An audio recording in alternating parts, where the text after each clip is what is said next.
Vallabhaneni Vamsi arrest అయ్యారు. Red బుక్లో మొదటి పేజీ పని పూర్తయిందని చెప్పి సోషల్ మీడియాలో జోరుగా ప్రచారం అయితే సాగుతుంది. తెలుగుదేశం పార్టీ కార్యకర్తలు ఎప్పుడని చూస్తున్నటువంటి సమయం రానే వచ్చిందని చెప్పి కార్యకర్తలు ఒకవైపు ఆనందంలో ఉన్న పరిస్థితి ఉంది. ఎందుకంటే వల్లభనేని వంశీ గత 5 సంవత్సరాల కాలంలో వైసీపీ అధికారంలో ఉన్న సమయంలో చేసినటువంటి అరాచకాలన్నీ కూడా ఈ అరెస్ట్ తర్వాత మళ్ళొకసారి గుర్తు చేసుకుంటూ పాపం పండింది అని చెప్పి మాట్లాడుకుంటున్న పరిస్థితి.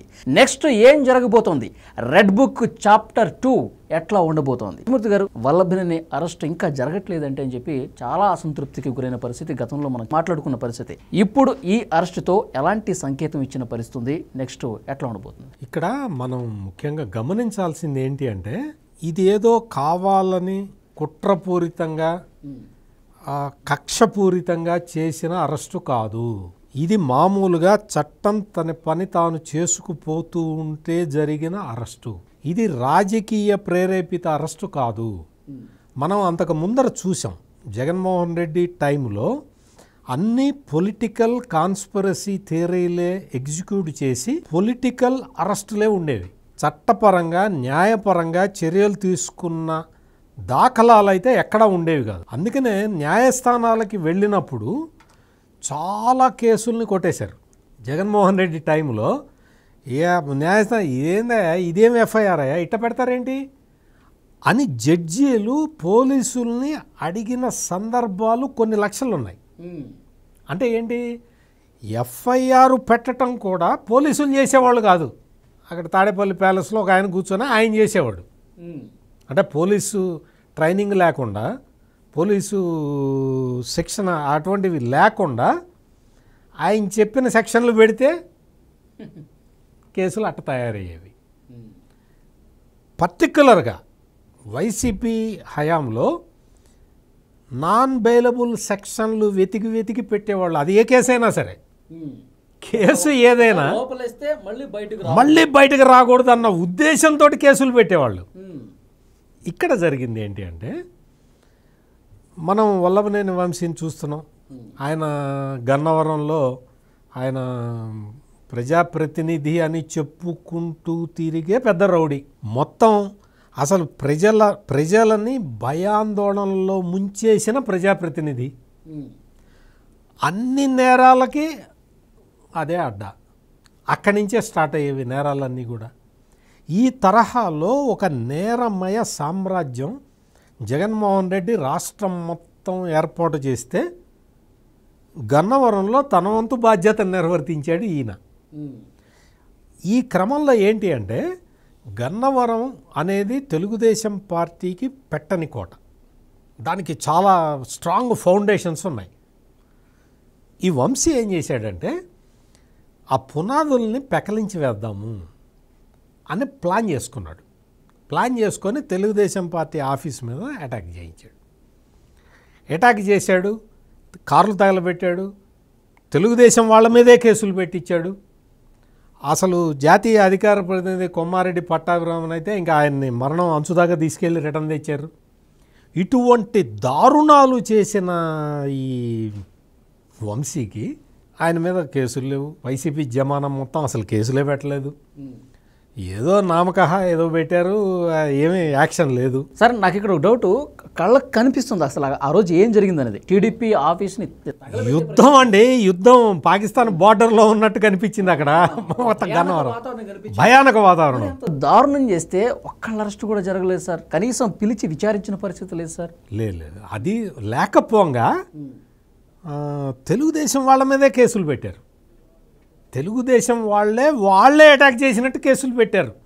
అది దౌర్భాగ్య పరిస్థితి.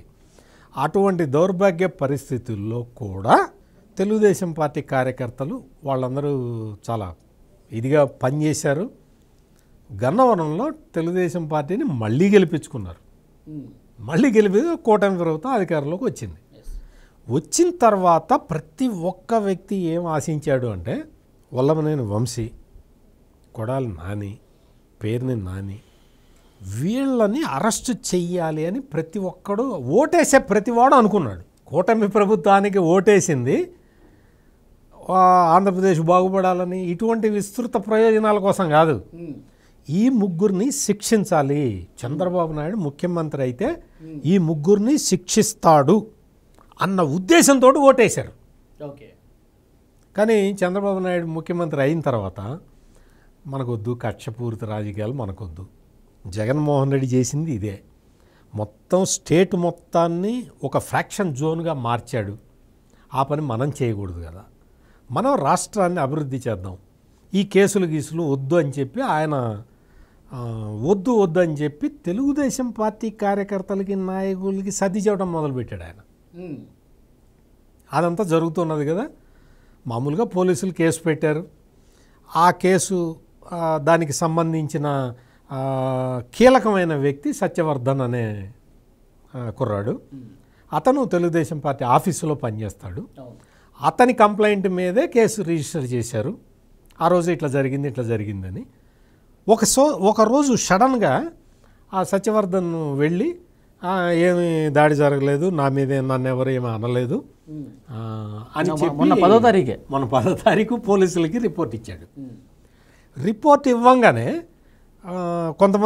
చాలామంది కొంచెంమంది మేధావులు తయారైపోయి తెలుగుదేశం పార్టీ వ్యూహాత్మకంగా తప్పిదం చేస్తూ ఉన్నది, తెలుగుదేశం పార్టీకి షాక్ తగిలింది, తెలుగుదేశం పార్టీ కార్యాలయంలో పనిచేసే వ్యక్తే అక్కడ ఏమి దాడి జరగలేదు అని చెప్పి కేసుని విత్డ్రా చేసుకున్నాడు అని రకరకాలుగా విశ్లేషణలు చేయడం మొదలుపెట్టారు. మొదలు పెడితే తెలుగుదేశం నాయకులకు వాళ్ళకి అర్థం కాల, ఇదేంటి ఇట్ట జరిగింది ఏంటి అని చెప్పి వాళ్ళకు కూడా అర్థం కాల. పోలీసులకి డౌట్ వచ్చింది, ఏంటి ఇతను కంప్లైంట్ విత్డ్రా చేసుకోవటం ఏంటి అని వాళ్ళకి డౌట్ వచ్చి వాళ్ళు కేసు విచారణ చేస్తే ఎవరైతే ఆ సత్యవర్ధన్ ఉన్నాడో అతను ఒక ఎస్సీ యువకుడు, అతన్ని వల్లభనేని వంశీ కిడ్నాప్ చేసి తీసుకెళ్ళి అతన్ని చంపుతానని బెదిరించి ఆ కంప్లైంట్ని విత్డ్రా చేయించాడు అనేది పోలీసుల విచారణలో వెల్లడైంది. అతనికి లైఫ్ థ్రెట్ ఉన్నది, అతను చంపుతామని బెదిరించారు. ఆ తర్వాత అతను విత్డ్రా చేసుకునే సమయంలో కూడా వల్లభనేని వంశీ అక్కడే ఉన్నాడు అనేది పోలీసులు ఆయన కారులోనే వెంట పెట్టుకుని తీసుకొచ్చాడు, కోర్టు దగ్గరికి తీసుకొచ్చాడు. ఇవన్నీ కూడా పోలీసుల దగ్గర ఆధారాలు ఉన్నాయి. ఈ ఆధారాలన్నీ దొరికిన తర్వాత అప్పుడు హైదరాబాద్ వెళ్ళి వల్లభనేని వంశీని పోలీసులు అరెస్ట్ చేసి తీసుకొచ్చారు. ఈ మొత్తం స్టోరీలో అంటే నేను చెప్పబోయే పాయింట్ ఏంటి అంటే, ఇది అంతా కూడా మామూలు పరిస్థితుల్లో అయితే ఈ case Telugu Desam party Gannavaram Telugu Desam party కార్యాలయం మీద జరిగిన దాడి కేసు, అది మామూలుగా కాలగర్భంలో కలిసిపోయి ఉండేదేమో. ఇతను 71 72 ఉన్నాడు వల్లభనేని వంశీ. ఇతని అరెస్ట్ దాకా రావాలంటే 5 ఏళ్ళు పట్టేదేమో, మనకు తెలీదు. కానీ ఈ వల్లభనేని వంశీ ఏం చేశాడంటే, అతన్ని కొంచెం క్రిమినల్ బుర్ర, ఈ క్రిమినల్ బుర్రతోటి ఆలోచించి ఒక నేరాన్ని అడ్డుకోవటానికి ఇంకో నేరాన్ని చేద్దామని ఈ నేరం చేశాడు. ఈ కిడ్నాప్ కథ డ్రామా ఆడాడు.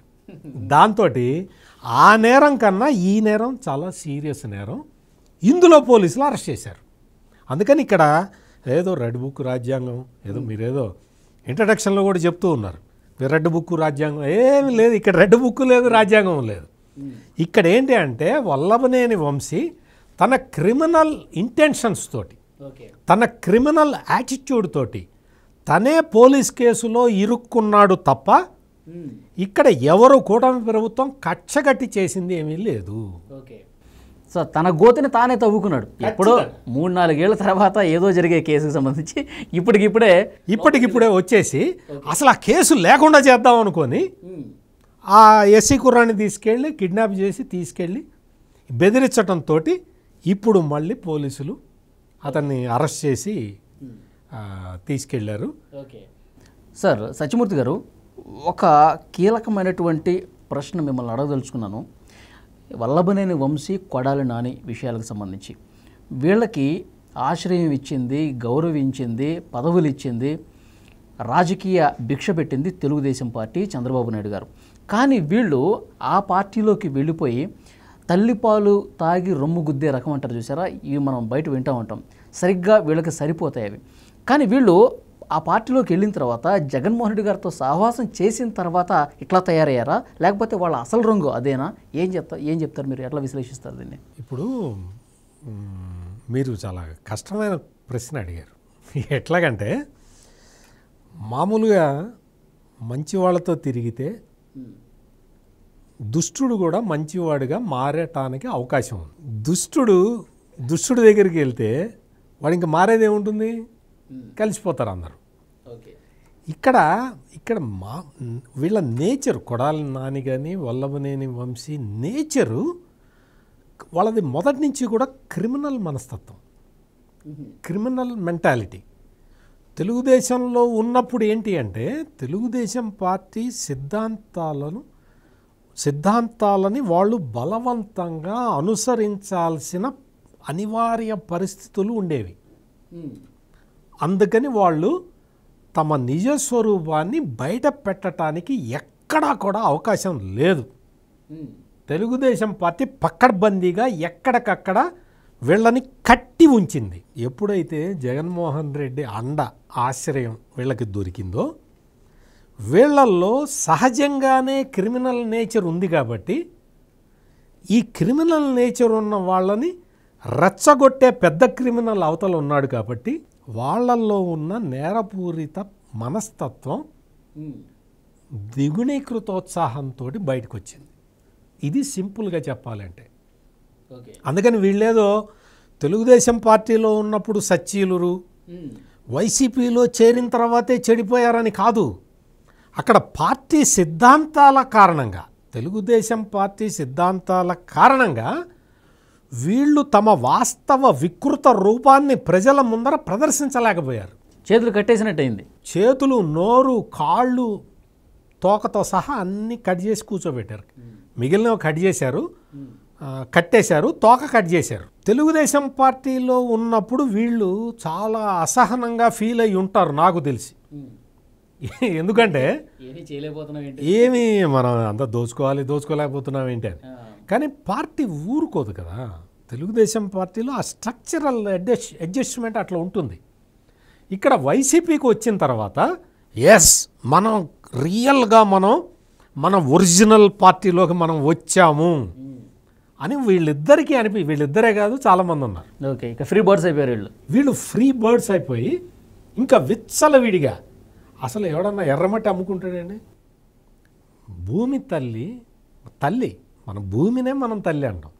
అటువంటిది ఆ పోలవరం కాలువలు దవ్వి మట్టి పక్కన పోతే అది అమ్ముకోవటం, ఇసుక తీసుకొస్తే ఇసుక అమ్ముకోవటం, మద్యం తీసుకొస్తే మద్యం అమ్ముకోవటం, క్యాసినోలు పెట్టడం, ప్యాకెట్ క్లబ్బులు పెట్టడం, ఇదా ప్రజాప్రతినిధిగా చేయాల్సిన పనులు ఇవన్నీ చెయ్యటమే కాకుండా తెలుగుదేశం పార్టీ, మీరు ఇందాక ఒక సామెత ఇది చెప్పారు, కానీ నేను ఆ పదాన్ని తడతడకి నేను వాడను.